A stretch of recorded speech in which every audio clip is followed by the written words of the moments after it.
We are live. No matter what happens at YouTube behind the scenes, we are still here. We had a really big scare. A lot of you probably had a really big scare. Basically, YouTube had some mass thing, but we are here. We are still here to talk Agatha. Dan is here. I am here. We were going to have Jared on again, but this confusion really got Jared so that he kind of had the schedule thrown off. He'll have to join us next week. Honestly, I don't blame him. Okay, so we'll get into that in just a second. The most recent episode of Agatha All Along just dropped yesterday. It's episode 4. Dan and I are going to be getting into that in a second. Dan, let's go ahead and get to the chat. Barry Allen is slow, tells us congrats on 100 subs. We got to 100 subs, Dan. Subs. I don't know why 100 people want to hear you and me talk, but they do, and we are thankful for every single one of you. And we got anybody else in the comments here, Dan? We got more Barry over here. Yeah, Barry Allen is slow. We replaced Kitty Foreman with Aubrey Plaza. You have my attention. Well played, Marvel. Well yeah. Played. Okay. So that's something that we'll get into. So let's go ahead and talk about Agatha for a second. Okay. I know that Dan and I are coming from opposite sides of the spectrum here on this. Just if you've watched us the last couple of weeks, you already know this. But Dan is kind of coming at this from the perspective of the MCU is dead. Just give me something kind of entertaining and fun to watch. Quality doesn't matter. As long as it's somewhat intriguing, as long as it's somewhat intriguing, Dan can accept it. I expect a little bit more from Marvel than that. I want Marvel quality to be Marvel quality. I think that they can do better, and that's just my opinion on it. So I'm not saying let's go ahead. I'll give you a chance to respond. Give me a second here, Dan. Give me a second. Gosh, man. All right. Hey. Yeah. Oh, look at that. Mrs. Nerd Champ Jessica Johnson. Congrats. 100 with many more to come. Well, unless YouTube has another one of these little glitches. Yeah. All right. Oh, my God. But anyway. So, Dan, let's go ahead and get your response to this episode. Let's just kind of walk us through what you thought about kind of the way the episode was, the way it began. Then kind of the meat of the episode when they got to the house. And then the episode wrapped up. Just kind of give us your thoughts about everything right there, okay? Yeah, I think the show is of a high quality. I just don't think it is the tone that you're necessarily looking for. The episode opens. We're on the road, and most of the coven is mourning the loss of Sharon, aka Kitty. I say most because Agatha obviously could care less and is ready to just move on. And that gives us our opportunity to reintroduce Aubrey Plaza as Rio in what I thought was a fun scene with the spell reveal. The introduction was in the trailer, so we had seen that, but it was cool, kind of creepy with like the coming out of the ground with the broken bones. That is one thing that I will say. That was a cool scene, and I don't know. You have to have something in the trailers, but I try to avoid teasers and trailers even. I haven't watched any of it. Because I did see that one, so I knew that scene was coming based on what I had seen in the trailer. But that was cool. I thought Aubrey Plaza was great in this episode. The fun, she's got a very deadpan delivery that is just fun. She had that in Parks and Rec. She has it here, even though it's a little bit more serious, but it's still comedic. Then we're going down the road, and we know, of course, that we're going to have every episode. We're going to have one witch is going to stand out and have to pass the trial for the other witches to get through to the next level. And this week we have our protector witch, whose mother was lost. We get a house. She tries to run away. But there the house is in front of you over here, so you have to go in, and it's her mom's house. And we get what Tim really, really wanted, what he had to have for a successful season, what he's been waiting for since episode 2, I think it was, more singing. Yeah. I know that Tim, not just more singing, okay? Oh, yeah. They introduced this song 2 episodes ago, but... Yeah. There's apparently, it's never too soon for a cover. Apparently, we had to do a cover of the exact song they just released 2 episodes ago. All right, continue, Well, Dan. Sorry. within this continuity, Tim, you've got to remember that this is a very old folk song. This is a witch's song, hundreds of years old, and as such, there will be various interpretations and versions, kind of like House of the Rising Sun or something like that. Various blues musicians, various artists throughout time. The words change, the melodies change. So you get our. I mean, it's already established that the protector witches. I've forgotten her name, folks. We have no notes. We are flying by the seat of our pants. Her name was Alice. Alice. We're free. We were frantically running around our houses trying to figure out why YouTube hated us and why our channel was gone up until like 10 minutes ago. But anyway, we were kicking the dirt really hard. All right, go ahead. Yeah. Jared was crashed into a deep, dark depression. I think that's what happened there. Yes. He's still mourning. He's still mourning the YouTube channel that he thought was dead. That was the problem. Yeah, that's the thing. You can't tell his emotions that it didn't happen. But anyway, we've already established that Alice's mother was like a Stevie Nicks figure. Let's not mince words. She is a Stevie Nicks figure. She's a witchy rock star from like a 70s era, 80s era. So we know who she is. She's Stevie Nicks. Only Asian Stevie Nicks. That's what we're going to call her from now on. So we go to Asian Stevie Nicks' house. The test this time is for the protector witch. So it's her past trauma.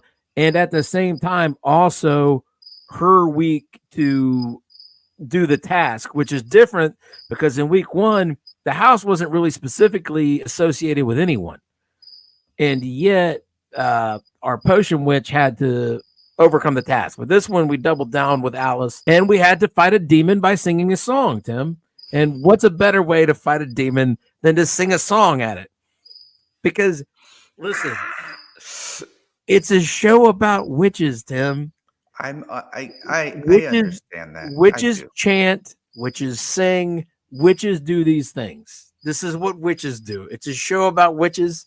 You're either in the market for a show about witches or you're not. So, the cricket liked it, Tim. Yes, apparently. You hear that? That's the response right there to what's going on with apparently I killed the wrong cricket beforehand. But here's kind of my biggest thing with the episode is this. Okay. First of all, I do not like having a standard format episode to episode. Okay. I just think that the idea that they're going to go into a house on the road or counter something on the road, and then they're going to have some kind of a like almost lock in their challenge, and then that's going to be something that they're going to have to overcome, and it's going to be one of the witches that has to use their specific strength in order to overcome it, and then they're going to be a little stressed that they might not be able to do it, and then they're going to do it, and then at the very end some door opens up and they move through. It's exactly the same every episode. That's going to be the thing that I just am not going to be able to get over. That's not something that sounds fun to watch every week. I already know what's going to happen next week. Okay, I already know. You might mix in a demon or you might mix in some other witch thing, but this is just not the kind of thing that I personally am looking forward to seeing every week. So anyway, let's see what our good friend Jonathan had. The song is the only good thing about the show so far. This is a show for wine moms on Halloween to binge. It's definitely not for comic book folks like us. Jonathan, I agree with you, except that I hate the song. I hate the song with the fire of 1,000 suns. If I was a witch, I would put a curse on anybody that sang this song. I hate this song. Now, listen. It's awful. It peels my ears. It's terrible, Dan. I would rather listen to 1,000 cats being run over by a bulldozer. This is terrible to me. We've gotten the wine mom's comment before. We put it in our thumbnails. We've had it in the comments. I'll tell Jonathan the same thing I told the guy in the comments week 1. I'm a 40-year-old beer dad, and I think it's funny. I'm enjoying it. I'm not a wine mom. I don't know any wine moms. My wife is not a wine mom. She doesn't drink wine. She doesn't like wine. You can scour our house. You will not find any wine. But everybody here, my wife, my daughter, me, we enjoy the show because it's fun. It's just a fun show. But I will say that while I did down. Just go Down, away, Jonathan. I'm not down, going to sing the song. You're not going to sing the song. Nobody's going to sing the song. You cannot sing the song to me through. Stop it. Stop it, Jonathan. He keeps putting the lyrics in there. Stop it. Okay. Gosh, I hate this song. Oh, go ahead. I will say, I liked the song in episode 2. The acapella, it seemed correct for what they were doing. You know what I'm saying? They're witches. They have this chant that they have to do. They have to do it right. Yeah. That seemed right. This episode, I thought it was fun that they were here and they got to play instruments and do the song. Fictional pop music in TV and movies, to me, it's like when you watch a show about where they're making anytime you watch a show where they're making something creative in the show, you just got to tell yourself in your head that within this continuity, that's very good. You know what I'm saying? Yeah. Obviously, I mean, honestly, I think the lyrics to the song are just abysmally terrible. I cannot think to myself that the lyrics to this song are what a witch really would have come up with for a ballad that was supposedly written how long ago. I mean, it sounds very, very like, let's try to come up with something that relates to the plot of this show within like 15 minutes. And I just it doesn't land for me. I don't like the song. I'm never going to like the song. I understand, but you are correct, Dan, in that whenever we're dealing with something like this, we have to pretend like it's good because that's really what it is. I mean, whenever we deal with this, Mr. Holland's opus, right? The very end, the very end, when you're listening to the thing that he spent like years and years, and you're just, I remember the first time I heard it, I was like, that was it. You know what I mean? And that's kind of where I'm at with it. It's like, but within that, you just got to be like, oh, but he got to perform the thing that he worked so hard on, and it was pretty decent. You know what I mean? So I get that, but I just hate that song. Yeah, I do. Here's the thing. I like the lyrics the first week because it's describing what they're doing.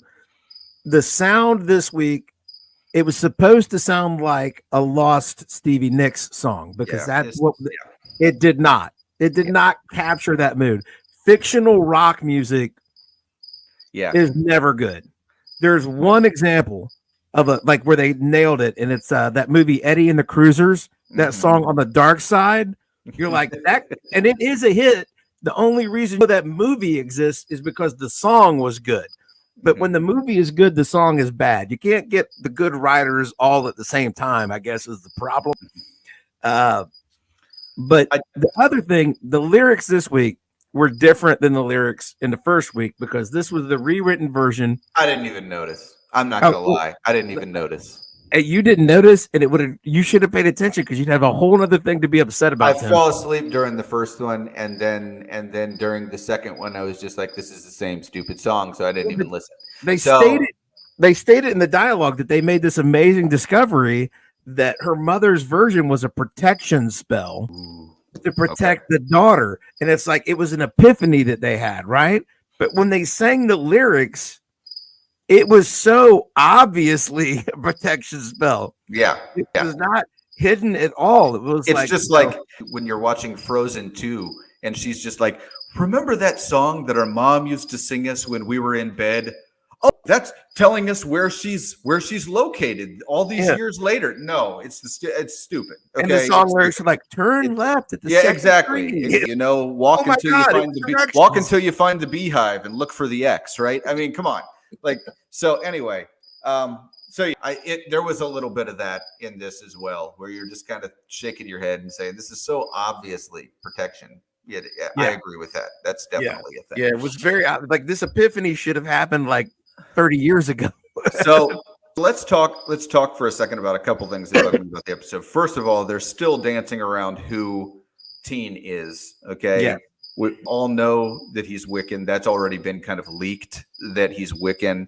So that's something that I think is kind of something they just need to get over. They need to move on from that. We got 9 episodes, man. I don't want to wait until halfway through the 8th episode for them to tell us that this is Wanda's son. Okay. We already know this is one of the twins. it's okay. You can tell us, you know what I mean? This was Yeah. bound to leak. You had to know this was bound to leak. I know why they are dragging it on as long as they're dragging it on. So that's number one. Okay. The second thing is that demon. Wowza. Okay. I'm getting like flying monkey from Wizard of Oz vibes. It was a really, really, really bad low budget. Now, to be fair, the budget numbers for the show just got leaked this week. What they say is that it was the lowest budget Marvel show to date. All right. They didn't release the official number, but we know it's the lowest budget Marvel show to date.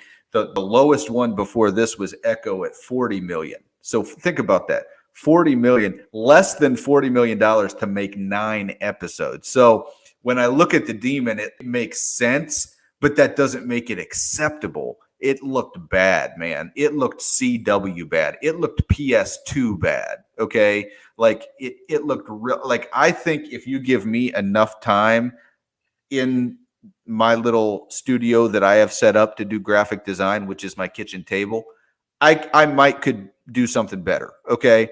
So I think they really, really need to fire whoever was in charge of that demon. Okay. Now, it was an invisible creature for the majority of its existence, but for the very small fraction of time we saw it, it was terrible. It looked awful. Okay. So anyway, so that was it. And Jonathan's in again. The demon looked like something out of a Tenacious D music video. Absolutely, man. Dude, absolutely. It looked can I say parody. It something? looked as parody as it could be. Yes. Can I say something? The whole sequence where they're fighting the demon with the power of rock to make it disappear. Yeah. All I could think about was Tenacious D. But I know everybody's going to watch this later and be like, oh, it is Jack Black trying to plug his band. Not Jack Black. But I do like Tenacious D. And I don't want to get into all of the, like, come on, let's focus on Agatha All Along. We don't need to get into Tenacious D controversy. Yes. The whole sequence, the look of the demon, the fact that they're fighting a demon with the power of rock. Yeah. They should have contacted Jack Black to write their song. It would have turned out so much better. But, you know, because they had a true demon destroying track ready to go. Now here's my justification for the demon. It was not great. When it was shot in a wide frame, the first time you saw it, like not a close up, it's far up there. It looked kind of creepy. You know what I'm saying? Yeah. But you're getting a very, Aubrey Plaza skipping down the Witch's Road, singing while she does it. You're getting this flying monkey demon. We have witches. So I'm feeling a Wizard of Oz type vibe. So when the production values are like that, it gives you a Halloween of years past type homage. You know what, Dan? I didn't even think about that, and I will give the demon a pass on that alone. Okay, it was the Wizard of Oz and the flying monkey. You have me there. Okay, show me just show me a munchkin and a little dog, and we'll just call it a day. But all right, something else I just wanted to mention. Oh yeah, Marvel's gayest show ever. So Marvel's gayest show ever. This is something that it was billed as. Okay, we need to address it. As soon as Aubrey Plaza showed up, they said, should I ask for her phone number and all this? And I was just like, so everybody's that way. Okay. And then there's obviously something between her and Agatha at one point, right? Yes. So that's something I think was kind of, it didn't feel right given the history that we know between those two characters. But I mean, I'm not going to put anything past, I'm not going to put anything past, but the what we know about those two characters, I just don't think it made a lot of sense. So there's a lot there that I'm kind of wondering about. I understand what they're exploring. I almost do think that they've kind of gone a little over the top with it in this episode in particular. But, once again, it might just be jumping the gun on a few things, just on a few quippy lines here and there. You know what I mean? So I'm going to say this, because I knew we were going to have to address this when we talked about this episode. And I want to encapsulate it like this. Now, witches in 2024, right, are like rainbows. Okay. It's something that we all used to be able to enjoy without having any other implication. Like, oh wow, that's a And we're back to Wizard of Oz, Dan. yeah. See, Wizard of Oz, you know, again, Wizard of Oz used to be something that a grown person could enjoy with no implications. You could think that the Ruby Red Slippers and Toto, you could think all that, and Dorothy was great. But now, when you think Toto's great, when you think Dorothy's great, when you're into witches, if you really like rainbows in 2024, that has implications. So, on one hand, they didn't lie when they said this is Marvel's gayest show ever. But when they told you it was a show all about witches, if it wasn't their gayest show ever, I think they're straining credibility in 2024. It has to be. And honestly, like it's to the point here where none of that really ruins anything for me personally. There are a lot of reasons why I don't like this show, and it has nothing to do with that. So, I think if anything, it's just that I don't necessarily buy the relationship between Agatha and Rio. I don't buy that. But once again, there's 5 more of these episodes. For some reason, I have to sit through 5 more of these episodes. Okay. So, so there's still time, They're going to sprinkle in story because, after you clear the level, at the top and bottom of each episode, we're going to get a little bit of the overall story. Mm-hmm. And that's the only place you're going to get it, because that's where you got it this week. This week, you found out that, Kitty really is dead. Mm-hmm. And she'll be back on that 90s show on Netflix in a few weeks with Red and her granddaughter. So Kitty's gone. We subbed Rio and she showed up and they talked, and then they cleared their task, and then Rio had her scenes with Agatha. So we're going to get the overall story at the top and the bottom of the episode, with a big thing in between where they clear a level. I don't know what they were calling them. Challenges, tasks, whatever. It's a video game plot. They're clearing levels. They are every week. It is video game. So at the end, we had the overarching. We all know, or at least we think we know, that Teen is Wiccan, Wanda's son, but it's fairly clear that Agatha at least suspects it could be her son. Mm-hmm. So there's going to be some drama there, because she's going to find out that it is or it isn't. But I think it's very obvious that the way we're going is she thinks that it could be. No, I think, I think that's obviously an angle that they're working. I think had it not leaked a long time ago that this was Wiccan, I think that's the direction that everybody would think. I think that's what they kind of were thinking people would. It was kind of like the game where they've got the ball under the cup, and they want us to think that's what's happening, is that this is her son, but it's not. This is Wanda's son, and we already know that. So now that we already know that, I kind of think that takes a big part of the mystery away. So we'll just have to see. But I think, like I said, the budget got released for this. It's got to be under 40 million. I think under 40 million for 9 episodes just seems really, really low. And that's why I'm not surprised by the quality that I see now. I knew it was low budget initially anyway when I saw it. I didn't know it was going to be that low. And knowing that it's that low has me really questioning, like, who did they get to do the writing? Who did they get to do? There's a lot of different things. And there's 9 episodes, man. If it was $40 million for 5 episodes, okay. But $40 million for 9 episodes is just not a lot. So my biggest complaint always when we're dealing with you is, how does this work interwoven in the rest of the MCU? And because this doesn't, what I would say is they would have been better off doing what they did with Echo. Echo, they released a different title card called Marvel Spotlight, where it's involved in the MCU, but it's kind of set apart and it's its own story.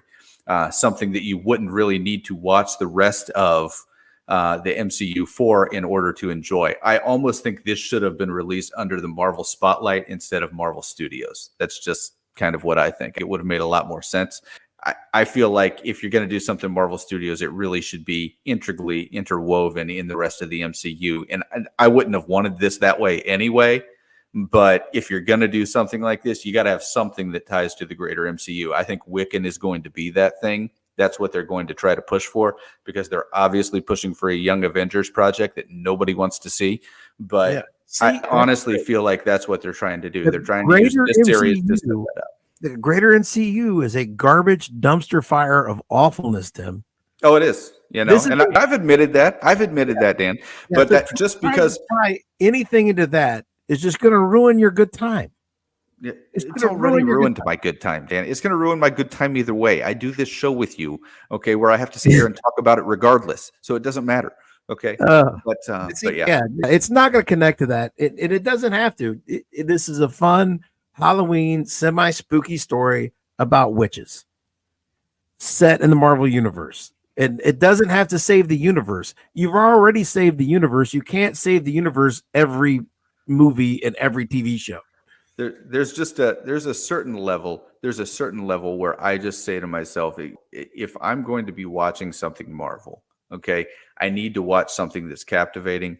I need to watch something that the stakes are going to be relatively high, and not just for that person. Okay, the stakes are high for Agatha, obviously, but Agatha's character is someone I don't care about. The fact that the stakes are high for her, I don't care. You know what I mean? The stakes have to be high overall, or else it's not going to be anything that matters. Can it be high for Westview? Can it be high for something else that I can see someone having to come in and save the day? That's kind of what I want, and I just don't see that ever happening here.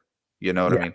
I don't think we need these continually climbing stakes. Desire to make these stakes huge every time is what went wrong with Ant-Man and Quantumania. But I don't need the stakes to be that high, okay? But I need them to be bigger than this. Like I said, could she save Westview? Westview is just one little town, right? She could just save that little town. She could be the one that saves all the people in that little town, or somebody in this coven could be the one that saves that little, maybe Wiccan, okay?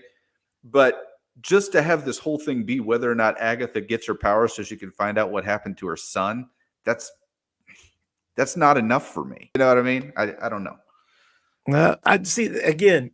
This is a series about a fairly well-liked character from a well-liked show.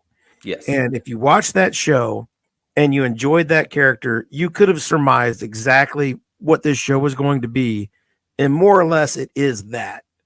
And you knew going in whether you were going to like it or not.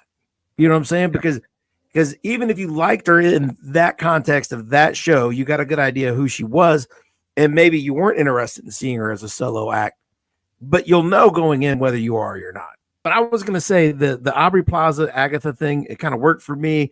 I think we're dealing with she had to betray Agatha at some point. That was her backstory. That's her scar. I think she might have killed her son because she tells Agatha, he's not your son. Like, I know you're thinking maybe he's alive somewhere, but have no doubt I killed him. So I that's what I took from that. So that could be interesting and exciting going forward. Do you have anything else that you wanted to say about this week's Agatha All Along? No, I mean, I think that pretty much wraps it up. I think it's very clear the direction they're going to go. Every episode is going to be kind of the same format. We might lose another person or two, throughout the course of the next few weeks, but we got 5 more of these episodes that they've got to fill. Okay. They've only got a few more of these witches left. And then there's probably going to be some kind of heightened stakes towards the end. And then they all have to come back together and battle for the final episode or something like that. So ultimately, I think we can kind of all see the direction that it's headed, which is another reason I don't like this series. It's kind of predictable. That's kind of where we're set up until next week. A lot of people are like it. A lot of people are not going to like it. I don't predict personal growth in this story. I think Agatha is going to betray these witches. I think by the time the series ends, none of these people are going to be friends anymore. But I still think it'll be fun how we get there. I am just, for the most part, I'm done. I've been done with the series. I'm watching it. All right. I'm watching it so that we can comment on it. But ultimately, I've completely checked out. My interest in the series was low to begin with. I came in about here. Okay. if I could dig a hole about 60 feet down, that's where my interest is right now. It's just not keeping my interest. It's not a good show in my mind. It's not well produced. It's not well acted. The sets are clearly cheap. The special effects are cheap. I feel like everything has just kind of been thrown together. It clearly is something that had a whole bunch of rewrites. These are the things that I just can't get over. So, I'm not going to sit here and say that I had super high expectations going in and that I should have super high expectations for something that has such a low budget, but I feel like it needs to be addressed. I just don't think it's there. These are the complaints you come away with when you approach something with a closed mind. When you go in knowing that you're going to hate it. But I do hate it, Dan. I mean, that's listen. It's not about something you had no interest in it. You still have no interest in it. It doesn't matter how well produced or well acted it would be. I came into WandaVision just like that, though. I came into WandaVision just like that, and I loved WandaVision. So, yep, but it was not about what you thought it was. I'm open to it. I'm open to my mind being changed if things progress a completely different direction. But I think we can kind of see the direction this is headed. That's the problem. What I'm saying is it's not poorly acted. And it doesn't look cheap. It's a tone that they're going for and that they're achieving. So you're just bringing your hate of what the subject matter is and applying it to this. So, you just don't like the tone. You don't like what the story's about. So you're going to just rip everything. Yes, I am. I'm glad that you're on to me, Dan. You're on to me. When I don't like something, I'm going to tell you that I don't like it. That's exactly correct. But you're going to pick apart, even where there aren't problems, you're going to find problems because you don't like it. See, that's the thing. That's what I'm saying. It's not poor quality. It's not poorly executed. You just, they're running the play. You just don't like the play.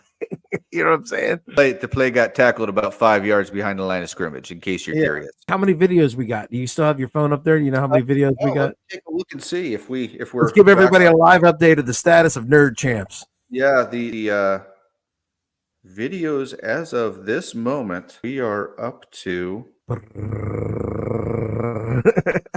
We're up to 87, so they are restoring our videos. So there you go. Yay! They are restoring it. We're about 10 videos away from being completely restored. So there you go. All right. Cheer for the Nerd Champs, everybody. Yeah, that's right.